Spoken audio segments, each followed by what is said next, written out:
Vamos a ver actualmente cuáles son los mercados más operados con uno de los principales brokers del mundo, como es Pepperstone, que tenemos aquí en la pantalla.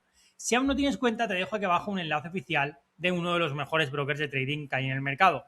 Y además, abajo tienes un enlace a nuestro WhatsApp donde un asesor financiero te ayudará de manera gratuita a encontrar tu plataforma de trading ideal.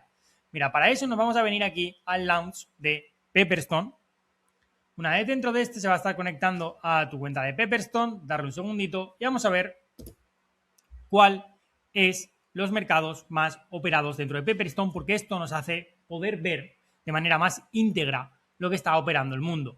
En este caso, los mercados más populares son el Australian Dollar versus el dólar estadounidense, también el euro versus dólar estadounidense, también tenemos el British Pound, ¿vale? La moneda de Reino Unido versus el dólar estadounidense. También tenemos que el Germany DAX, el índice de Alemania, se opera mucho. El Hong Kong 50, es decir, el índice de Hong Kong también. El Nasdaq también es muchísimo.